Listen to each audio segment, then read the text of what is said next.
Election special. CA की शक्ति, श्री राम का आशीर्वाद, जाने किन मुद्दों के दम पर 400 पार की हुंकार कर रहे मोदी। लोकसभा चुनाव 2024 के लिए प्रचार शुरू हो गए हैं। प्रधानमंत्री नरेंद्र मोदी ने इस बार भाजपा के लिए 370 और एनडीए के लिए 400 से अधिक सीटें जीतने का लक्ष्य रखा है। अयोध्या में राम मंदिर निर्माण, सीएए, महिला आरक्षण और विकास जैसे कई मुद्दे हैं, जिनसे एनडीए को उम्मीद है कि 400 का आंकड़ा पार हो जाएगा। लोकसभा चुनाव 543 सीटों पर होते हैं। आम चुनाव से पहले सीएए बना बड़ा मुद्दा। सीएए को लेकर 2019 में संसद में कानून बनाया गया था। आम चुनाव से ठीक पहले केंद्र सरकार ने इसे लागू कर दिया है। सीएए पाकिस्तान, बांग्लादेश और अफगानिस्तान से आए वहां के अल्पसंख्यक शरणार्थियों को नागरिकता देने के विषय में है। इससे किसी भारतीय की नागरिकता खत्म नहीं होगी। चुनाव से पहले यह बड़ा मुद्दा बन गया है। विपक्षी दलों के नेता इसके खिलाफ बयान दे रहे हैं। कई राज्यों ने इसे अपने यहाँ लागू नहीं होने देने की बात की है। अयोध्या में बना भव्य राम मंदिर। भाजपा ने राम मंदिर का अपना वादा पूरा किया है। अयोध्या में भव्य राम मंदिर बना है। रामलला विराजमान हो गए हैं। भाजपा को उम्मीद है कि राम मंदिर बनने से पूरे देश में उसके पक्ष में हवा बनी है। पार्टी को हिंदी भाषी राज्यों में राम मंदिर बनने से अधिक लाभ होने की उम्मीद है। दूसरी ओर विपक्ष इस मामले में ऊहापोह में है। विपक्षी दल राम मंदिर प्राण प्रतिष्ठा समारोह में शामिल नहीं हुए थे। जम्मू कश्मीर से आर्टिकल 370 हटाया। भाजपा ने जम्मू कश्मीर से आर्टिकल 370 हटाकर अपना एक और वादा पूरा किया है। आर्टिकल 370 हटाए जाने के बाद जम्मू कश्मीर में आतंकवाद पर लगाम लगा है।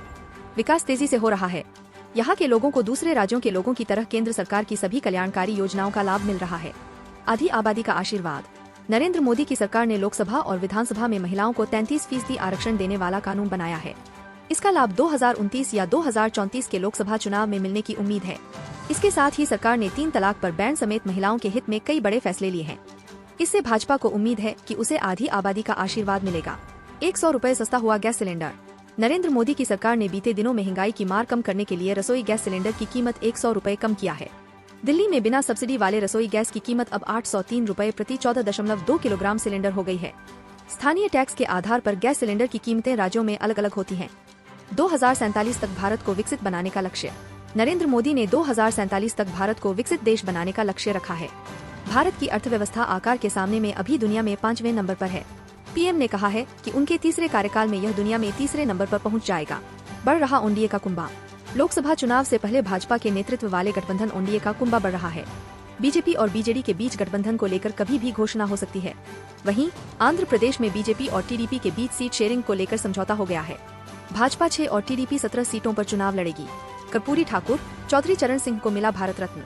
मोदी सरकार ने पूर्व प्रधानमंत्री नरसिम्हा राव, चौधरी चरण सिंह, साइंटिस्ट एमएस स्वामीनाथन, पूर्व मुख्यमंत्री कर्पूरी ठाकुर और पूर्व उप प्रधानमंत्री लालकृष्ण आडवाणी को भारत रत्न दिया है। चौधरी चरण सिंह और कर्पूरी ठाकुर को भारत रत्न दिए जाने की मांग काफी समय से की जा रही थी। इसे मोदी सरकार ने पूरा किया। कर्पूरी ठाकुर पिछड़ों के नेता थे, वहीं चौधरी चरण सिंह किसान नेता थे।